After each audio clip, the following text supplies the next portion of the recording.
সাংবাদিক ভাই ও বোনেরা, আপনারা দীর্ঘ প্রতীক্ষায় ছিলেন, সারা জাতি প্রতীক্ষায় আছে। বহু প্রত্যাশার একটা নির্বাচন হয়েছে। নির্বাচনের ফলাফল নিয়ে আজকে আমরা কোনো কথা বলবো না, কিন্তু আমরা বুক করা আশা নিয়ে এই সংসদে এসেছি যে এই সংসদ জুলাই শহীদদের রক্তের উপর দাঁড়িয়ে আছে। আমরা অনুরোধ করেছিলাম যে এই সংসদে যারা ফ্যাসিস্ট সরকারের দূষর ছিল, যারা খুনের সহযোগী ছিল, তারা কেউ যেন এখানে কোনো বক্তব্য রাখতে না পারে। এই প্রেসিডেন্ট 3টা কারণে অপরাধী, যার বক্তব্য এই মহান সংসদে আমরা শুনতে পারি না। প্রথম কারণ হচ্ছে তিনি সমস্ত খুনের সহযোগী ছিলেন। তার আমলে যে খুনগুলো হয়েছে, একটা খুনের বিরুদ্ধেও তিনি শাসক গোষ্ঠীর প্রতিবাদ করেন নাই। সেই খুনে তিনি কোনো ব্যবস্থা গ্রহণ করেন নাই। প্রেসিডেন্ট রাষ্ট্রের অভিভাবক হিসাবে তিনি জঘন্য অপরাধ করেছেন রাষ্ট্রের নাগরিকদের প্রতি। দ্বিতীয় কারণ ছিল, আপনারা জানেন, আগস্ট মাসের 5 তারিখ 24 সালে তিনি জাতির উদ্দেশ্যে ভাষণ দিয়েছেন। সেই ভাষণে তিনি বলেছিলেন যে তৎকালীন ফ্যাসিস্ট প্রধানমন্ত্রী পদত্যাগ করেছেন এবং তিনি তা মঞ্জুর করেছেন। পরবর্তী পর্যায়ে আপনারা দেখেছেন, 2টা মিডিয়ার সাথে সাক্ষাৎকার দিতে গিয়ে তিনি তা অস্বীকার করেছেন। নতুন গল্প সামনে নিয়ে এসেছেন। তিনি জাতির সামনে মিথ্যাবাদী হিসাবে সাব্যস্ত হয়েছেন। দেশের প্রেসিডেন্ট মিথ্যাবাদী সাব্যস্ত হওয়ার পরে প্রেসিডেন্ট হিসাবে তার আর কোনো নৈতিক অধিকার থাকে না।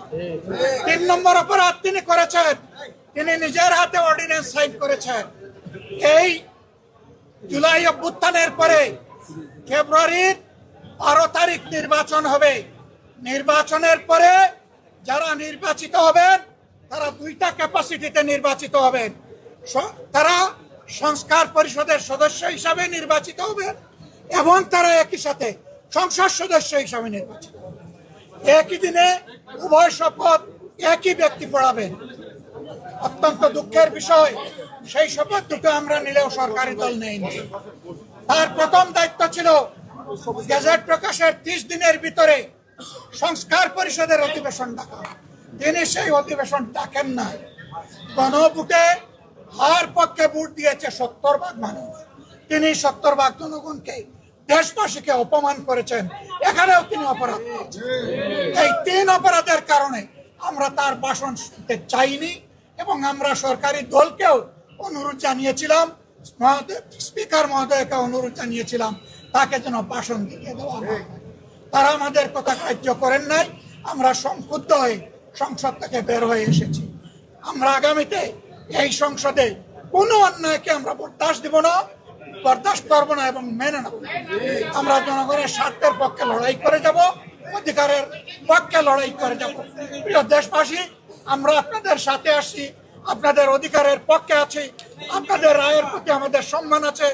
আমরা আছি আপনাদের সাথে, আপনারাও থাকবেন আমাদের সাথে। ধরে ধরে একটা করে বক্তব্য দেওয়ার কোনো দরকার নেই। আমরা তার নৈতিক বৈধতা বহু আগে অস্বীকার করেছি, প্রত্যাখ্যান করেছি।